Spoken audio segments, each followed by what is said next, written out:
Start your wellness journey at Whole Foods Market, where it's Jumpstart January through the 16th. Stock up on supplements with some of the year's biggest savings. Plus, save on air-chilled organic boneless skinless chicken breasts, organic Honeycrisp apples, organic large Hass avocados, and more. And since Whole Foods Market is the only certified organic national grocer, it's easy to make them your wellness destination. Jumpstart your January now at Whole Foods Market.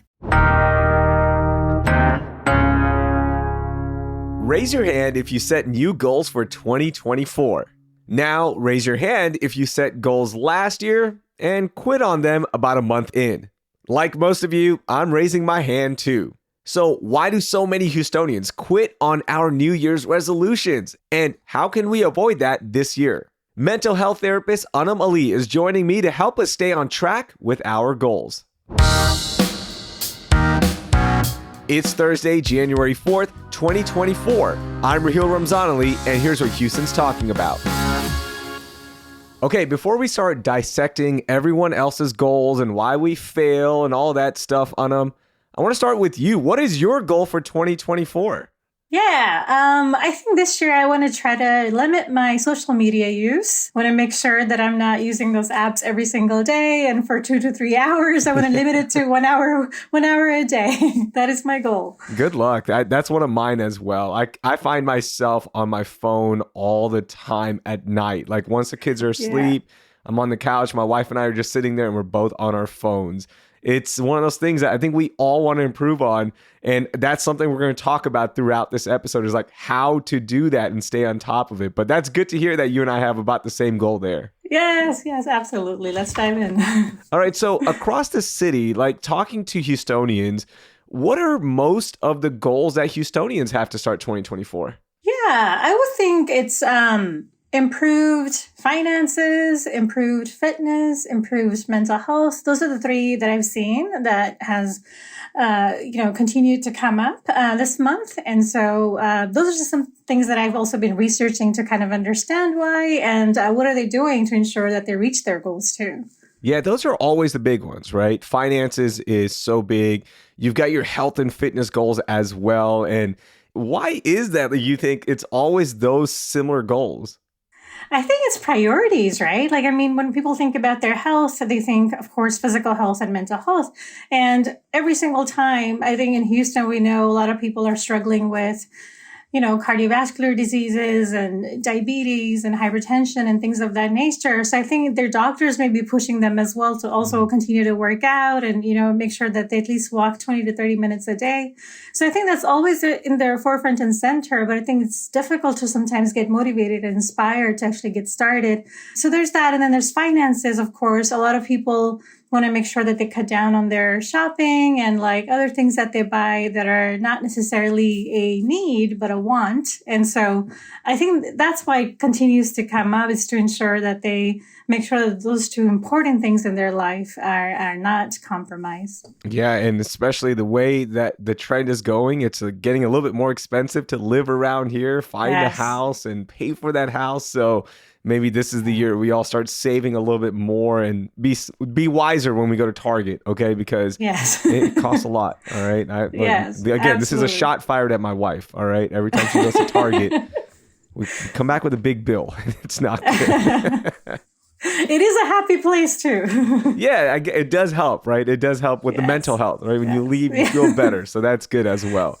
So let's talk about why so many Houstonians fail with their New Year's resolutions, right? It seems like every year we do this. We talked about the goals that we set, and about halfway through the month, we're like, you know what? I'll try again next month. Why do we fail so much at goals?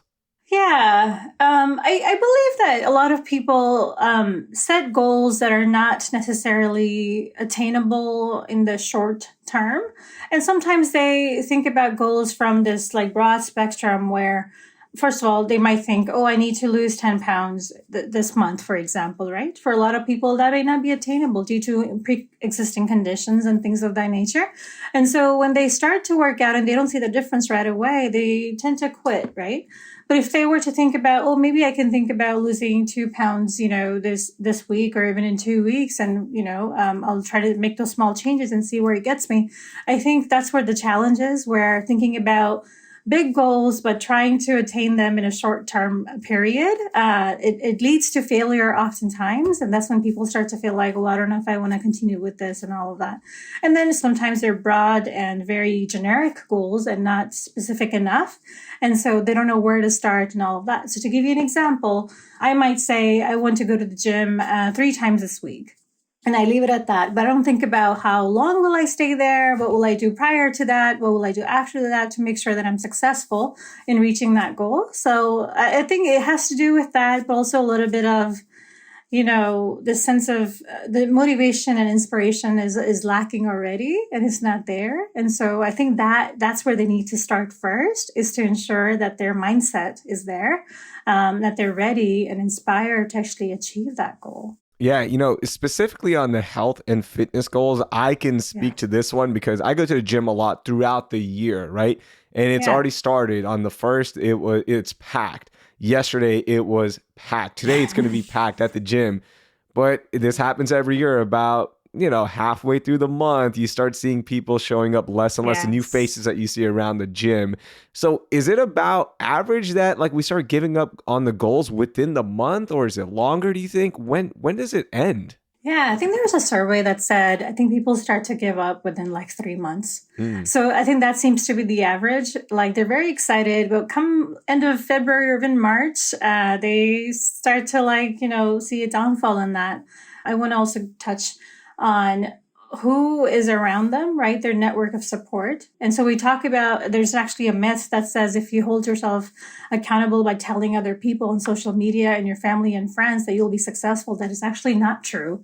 That is a myth. Oh, I always thought it was that, you hold yourself accountable. That was the old saying, right? And you post your updates and that. So that's not true. Why is that? Yeah. So actually the study says that if you hold yourself accountable just by telling yourself and doing that internal work, by putting it down in your journal and reflecting on it, introspecting a little bit, you're likely to be more successful than telling people, because you tell someone and they're like, oh yeah, go for it. This is exciting. I'm all for it and all of that. I'll support you all the way. And that is very short-lived, right? They're not there every single day checking in on them. And so that's, it has pros and cons. Of course, you want to tell someone who might be your well-wisher, like a mom or a dad or a friend or something like that. But when you post it on social media and other places, it also tends to when you're tired or don't work out and you're fall behind. And then now people are like, well, you said you were going to work out or go to the gym. I don't see you. Or I haven't seen the weight change or what have you, right? And so then people start to feel even worse about themselves. So it's better actually to just kind of do that internal work within yourself, hold yourself accountable instead of telling others that this is what you're going to do.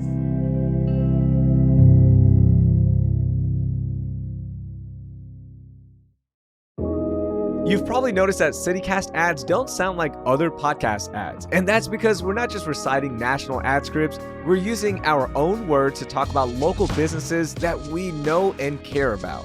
Our ads are frequently passionate and they're always heartfelt. CityCast is doing things differently, and that's one reason we just won Adweek's Podcast Innovator of the Year award. This is personal for us. Our heart is in it. And when you place an ad with CityCast, our heart is in that as well. So if you're interested in getting your business or product in front of people who care about Houston as much as we do, consider placing an ad with CityCast, the Podcast Innovators of the Year. And it's not just our city, by the way. CityCast has dedicated local teams in Boise, Chicago, Denver, DC, Madison, Philly, Pittsburgh, Portland, Salt Lake, Las Vegas, and soon Austin and Nashville. Place an ad today in the cities that matter to your company. Reach out by emailing us at ads@citycast.fm. That's ads@citycast.fm. Start your wellness journey at Whole Foods Market, where it's Jumpstart January through the 16th. Stock up on supplements with some of the year's biggest savings. Plus, save on air-chilled organic boneless skinless chicken breasts, organic Honeycrisp apples, organic large Hass avocados, and more. And since Whole Foods Market is the only certified organic national grocer, it's easy to make them your wellness destination. Jumpstart your January now at Whole Foods Market. Okay, so let's help keep some of our listeners on track with their goals. We're going to go through various goals, and I'm going to get your advice on what tips we can use to make sure that we carry out these goals. And since we're already on it, the health and fitness related goals, what tips do you have for people who are focused on those health related goals to stay on track? Absolutely. I would start with going to your primary care physician. What are you trying to do? Why is this goal important for you? So always understand your why, write it down, why you want to achieve that goal, and how will it benefit you? And so once you do that, then your next step might be to understand what are some small steps that you're willing to take, right? There's this wonderful book called Atomic Habits, which really extensively talks about goals, right? So in that, James Clear talks about, you do not rise to the level of your goals, you fall to the levels of your systems. So understanding your systems and processes is very, very crucial. So if you know that you're the type of person who will not be able to go every single day due to work schedules and other things, then understand what's real for you, what is attainable. And so go into the depth of that work on a sheet of paper or something like that, and then get into, understand how often you want to go to the gym, lay out your gym clothes before you go to the gym, like an hour or two before, so it's ready to go. So you're not having to make a lot of decisions as to what you're going to wear. And, it doesn't go out of your mind, so to speak. And so I think the preparation is really crucial. Can I add one more on that? The preparation side. If you're going to a big gym, it's going to be packed right now. So write down the workouts you want to do and then have backups as well, right? Because if that machine is taken, then you kind of give yourself an out like, oh, I don't want to do this now because this person's already on this or whatever. Classes help. Yes. Those classes are great. You can just jump in. You see other people as well. The one big advice I want to give, I know this might go against it. I don't know. You tell me. You're the professional here. Everyone says find a workout partner. Find somebody to go on this journey with you. I found that if you do have a workout partner and they don't show up, you don't show up. And it almost gives you an out. Like it doesn't work as well as everyone thinks it does. Yeah, it's a very good point. And I think that's true. You want to find a partner actually that is going to continue to show up. And even when they're not showing up, they're going to push you to go, right? You need that person in your life. Not like, oh, I'm not going to go today. Hey, you want to go get ice cream instead? Right? Like you don't want someone like that, of course. It always turns into a cheat day. Oh, we deserve this cheat day. Let's just go eat tacos say instead. It's like, no, I need you to push me. I'm pushing you. Come on. So there you go. Okay, let's talk about overall life goals, right? And this could be financial, it can be work related. There are a lot of goals set in mind for improving our lives. How do we stay focused on those? Yeah, it kind of works similarly to, what I said earlier. Be specific, make sure your goals are measurable, but also ensure that when you think about your goals and you want to achieve something great in life, see if your values connect with it. That is one big advice that I will give because your values guide you. So you want to make sure that whatever decisions you make in your life, be intentional and make sure that your values are aligning with those goals that you have, right? So if it's persistence or if it's honor, if it's integrity, right? If it's trust or something like that. Let's say you want to trust someone. That is one of your big goals in life, right? You want to start trusting more people. And so that is something that you want to make sure that aligns with your values. So writing down your values also is a very crucial part of reaching your goals. That's really interesting right there. I didn't even frame it that way in my mind. That makes a lot of sense right there.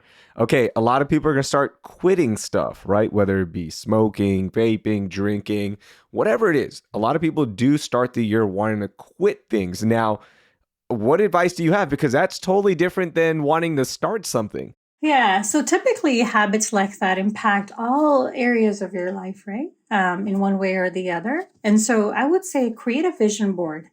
Visualize your life. Think about how this change is going to affect you even 3 months down the line, 6 months down the line, even a year later. So when you have that vision, you're likely to succeed more because now you have it somewhere in place. Maybe it's something you've drawn on a poster board, or maybe something you've drawn in your journal or something like that, but something that you can sort of have an outlet for as to, I am making this change, or I'm trying, is going to be difficult, or might be relapse, but what will help me continue to go?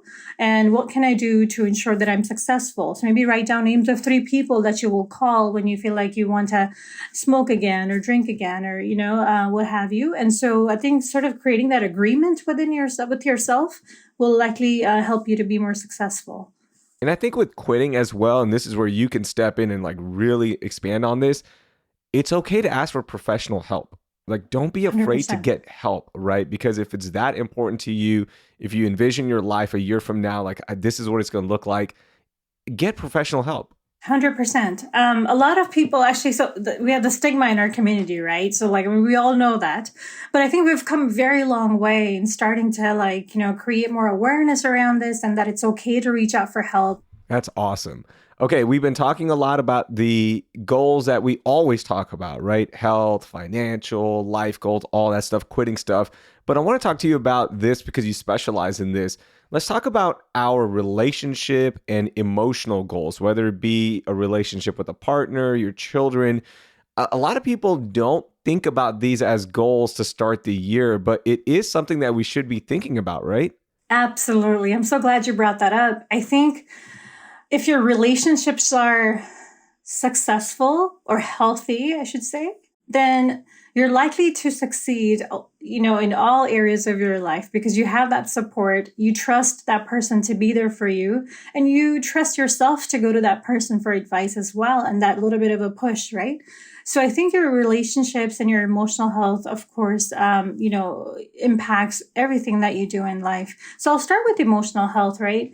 Do a check-in with yourself. Understand how you're feeling. There's questionnaires you can find online. You can talk about this with your doctors as well and your therapist to see how have you been feeling? How did the last year, turn out for you? What were some things that were great? And what are some things that you would wish to change this year and things of that nature, right? So if you understand that you struggle with some anxiety, if you have some level of depression and things like that, then that's something that you, of course, want to prioritize because unless that's in check, you're not going to feel well in other areas of your life too. You may show up to work feeling very tired and fatigued. You may come home and you're now very irritated and frustrated. Now you may start a fight with your partner. Your relationships though, people often struggle in relationships because of 3 reasons, right? It's intimacy, it's finances, and general lack of connection and happiness and things like that, right? And then they often also talk about or have conflicts about kids and discussing those things, right? So find a dedicated time with your partner. That is one goal that every couple that should have is if you want to think about Sunday at 5 p.m., you want to connect with your partner. There's a check-in exercise, that you can find online. It's very popular, actually. There's questions like, how did I best meet your needs last week? How did I least meet your needs last week? What does support look like for you right now? It takes about 10 minutes, but it gives a great opportunity for partners to connect with each other, and then they work on their relationships that way. And so that is one thing that you can set a goal for yourself for every single week to do that for 10 minutes. And I think it's going to show great results for you and your loved ones. Oh, that's awesome. That's a really good exercise right there. I'm going to start doing that one as well. I don't want to hear the results sometimes, but you know what? That's the uncomfortable conversation is good, right? Yes. And the beauty of that exercise is that while you're sharing your answers, your partner is completely silent. They're not criticizing you. They're not becoming defensive. They're just listening. And your turn is going to come. So you just patiently wait. You just learn to listen. These are all great pieces of advice. I love this. There's so much to learn from this conversation. I'm excited. Any last pieces of information or advice you have for us before we let you go? Choose yourself, prioritize yourself, do not give up. And as cliche as that sounds, there's going to be a lot of people that will cheer you on, but there will be a lot of people also waiting for you to fail, unfortunately. That is just how life works because they're struggling with their own battles, whether it's with envy or jealousy or what have you, right? Of course, we're not there to dive deep about that today, but just make sure that you know why you're trying to reach that goal. Set a standard time for self-care. more. Focus on, a lot of people don't keep up with journaling either, but that is an incredibly great outlet to just let your emotions out and then, have something in place for that. But just keep at it. Be persistent and consistent. Anum, that was awesome. Thank you so much for joining us. You're welcome. My pleasure. That was Anum Ali. You can learn more about her private practice, Socratic Therapy, with the link in our show notes. All right, now it's time for you to share your goals for 2024 with us. Share them on Instagram at CityCastHouston or with the contact info in the show notes. That will do it for today. Thank you for listening, and I hope you learned something new.